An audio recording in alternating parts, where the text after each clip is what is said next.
Well, hi. So, uh, I think it's easy for me to say that I am now addicted to Soul Pancake, spending all my time watching videos. But today I trekked on a slightly intimidating and scary voyage uh, by myself. And I'm only saying scary because I'm not. That is all that. Because I'm not good at really doing new things by myself. But I did it by myself. So I went to the Baha'i Center today. And how do I explain what it was like?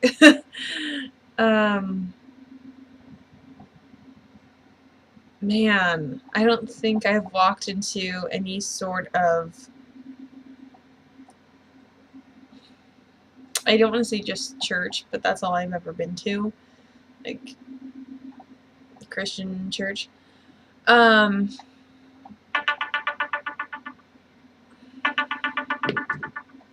on. Sorry. Do we have this? I don't know.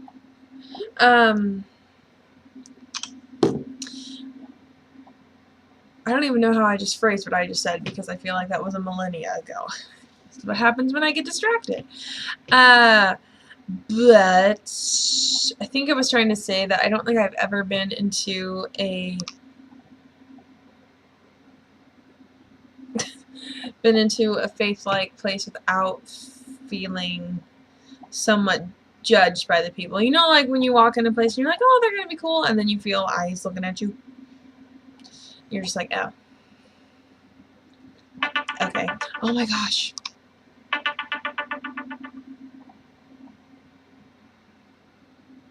Okay, sorry. And so I kind of always had a problem with that, but when I walked in this morning, it was so crazy. I walked in and all the people that were there, and there were a lot of more elderly people, really. I mean, that's kind of what the entire body was made up of. I don't want to say congregation because I don't think that's the appropriate word. But they all looked at me and down the hallway, and they all looked at me and kind of looked at each other and looked back at me, and they all kind of just did this thing where they all walked towards me, and I was like, ugh. But they all greeted me with such warmth and just shaking hands every which way, which is really, really nice. And I ended up, I don't know how, I was coerced into going into this little kind of library room where they rent out books to people. It's kind of like an honor system where you take a book, you sign out that you've taken it, and then okay, phone, you're going on silent. And they end up, hold on. What was I saying? Because I forgot already. Oh, yeah, so you sign like the ticket. It's almost like an elementary, like a regular like library where they have the card thingy in the back, and you sign your name and the date, and then you take it out and you put it back, and blah, blah, blah. So instead of having to buy the books, you just kind of take them out of there, you read it, and then you bring it back. But anyways, I sat down with a man named Tom, who, bless him, God, he was so eager to share what he knew, and every question that I had, he had just an automatic answer to, which was insane. Like, he's a walking encyclopedia, and I really want to ask him about where he went to school. But he was very, very nice, and just everybody there seemed so genuine. And then I met a guy named Brad. I think it's Brad, who I ended up telling him that his voice reminds me of James Earl Jones. We had a little bit of a laugh about that because it's like a deep baritone voice. But we all just kind of, then there was this other man that I can't remember his name, which is really frustrating because he was cool to talk to. I don't remember his name. But, I mean, instead of being the kind of, the elders of a faith where they kind of, like, are getting in your face about what you believe and, like, so what do you think about this, or that, or this, or that? They were, and you feel like, you know, if you say the wrong thing, you'll get in trouble, or people will look at you funny. Instead, they were, like, very, I don't think that they meant any ill will.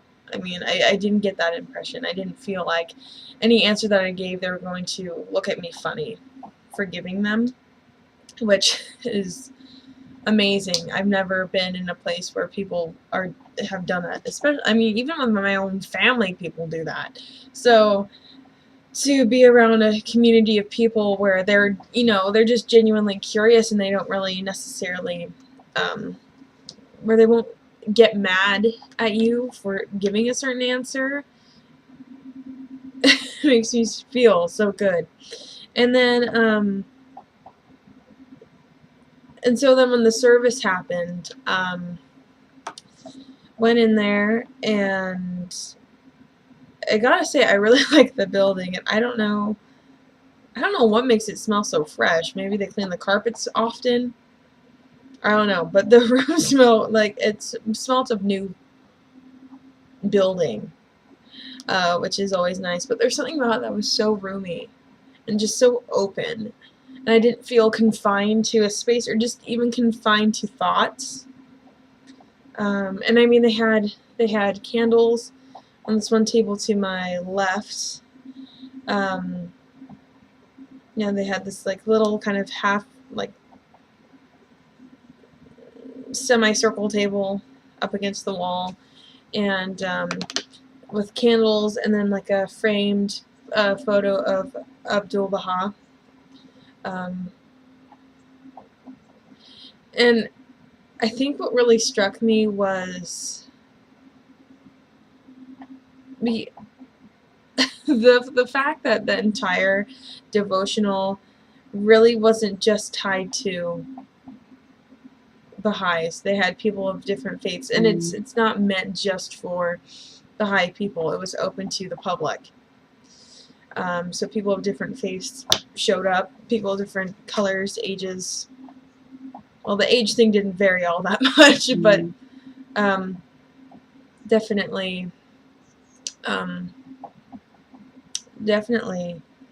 ethnicity-wise was very varied, and I totally, like, it made me super happy because that's what I feel. I feel that spiritual places need this idea of diversity. Oh my gosh. I'm going to throw my phone across the room. That they need more diverse places, because to just be so exclusive to a certain race, I'll say race, of people is very hypocritical of the message, I think. So, anyways, they were doing all these prayers. I have the pamphlet thing in here. Or the program. I don't want to call it a pamphlet. But I got more pamphlets, which is awesome! Yeah, this. It was super rad. Totally awesome. And, so the pamphlet went through different chunks of different, faiths, which was so, for me, so unheard of. We were able to bring in Christianity and Hinduism and Baha'i writings all into one kind of short program. Was there another one? You know, I think it was just Christianity, Hinduism, and Baha'i. Let me look really fast. Which part Hinduism? Yes. But there were chunks in between certain parts that were read that music would play, so we would stop reading and then songs would play. And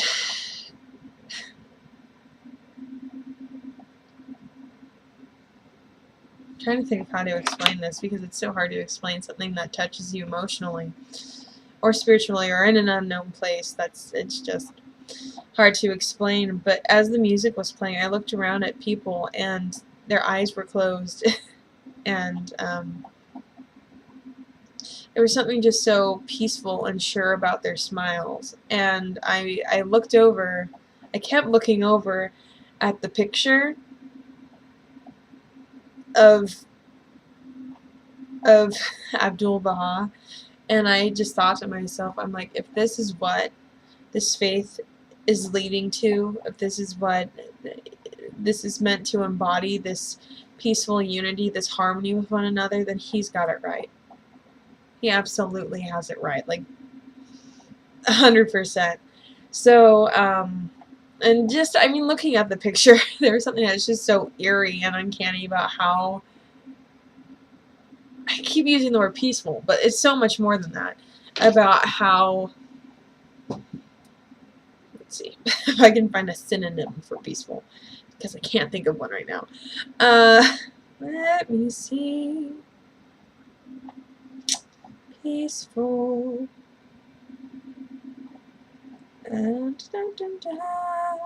Synonyms.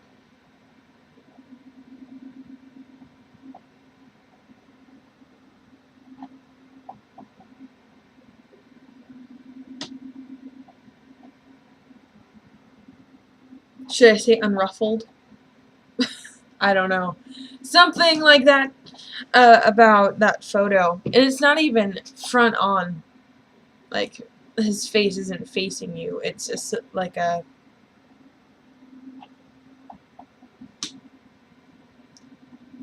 What is it? Side shot. Profile of him. I wanted to say something else, but I'm not going to say it because it's embarrassing and totally wrong. So never mind. And God, when they did the open prayer section, people would read from the Baha'i prayers, but then there would be people who read them in different languages, and they were,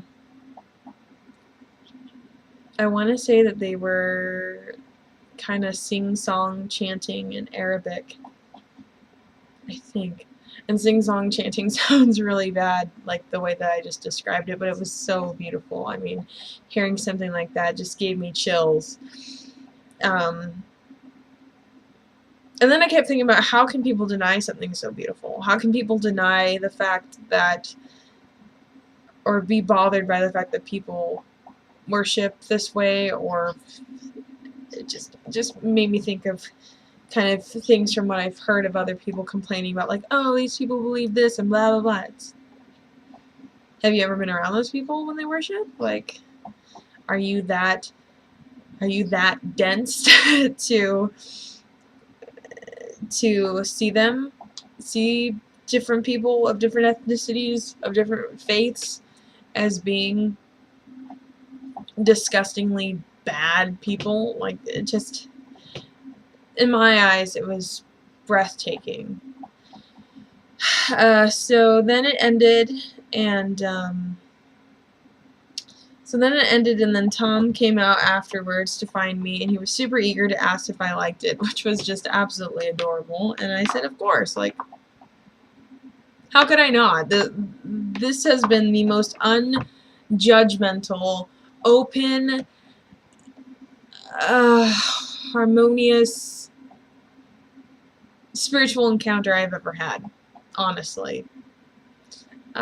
Thus far. There might be more later, but thus far, it's at the very, very top of the list. And so then afterwards, just had a discussion about stuff, and then I had to leave. But there was something about it, as I was thinking during the entire program, and it kind of, and this sounds so bizarre because this is so forward thinking, like for me, like into the future, but, and I kind of felt it when I first went out there on on Friday, and I showed this before, this pamphlet, and I grabbed more that I read through, and but with this particular one, when I was reading through it the first time, there's this one little note at the bottom, that one of their 9 reasons that's listed, that caught my eye and made me think a lot. Because I feel like I have to find a balance between doing something that's helpful for me and then doing stuff that's helpful for others, because for a long time it was others, and now it's mostly me, and there's this just this really bad imbalance. So I read this reason, and it's talking about 9 reasons to work for race unity. That's the title of the little pamphlet thing. And this one says, because our children deserve the chance to live in a world free of prejudice. And for some odd reason, that thought never had really occurred to me, because I'm not a prejudiced person, but I didn't think about what it would be like to have my future child deal with that, and I have no idea how much worse prejudice will become in the future. Hopefully it won't, but it might. I mean, you never know with people. But how heartbreaking that would be, and to have to try to explain to my child why he or she couldn't hang out or see or play with another kid of another color. Like, that thought had never occurred to me, and then I thought about it after I read that, and the fact that our children shouldn't be born in a tainted world with a tainted perspective. They don't deserve that. I mean, they were born without any notions of anything, and so to even think about the fact that, oh, they might just slip into this world of bias and prejudice and think that that's normal, and think that's how, and think of the world just being that way. And so the fact that this particular faith group brought that to light, very, very empowering, very, very thought-provoking. And so I kept thinking about just how open and how honest and how non-judgmental all the people were that I had met. They were just so kind and so welcoming and had their arms open for anybody who showed up. And I just kept thinking, like, I want my kid to be raised in a community in a faith like this. I mean, of course the faith would, up to them would change, but a community like this is what I would want my child to be enveloped in. I didn't have that chance. I mean, I grew up with a pretty judgmental family, and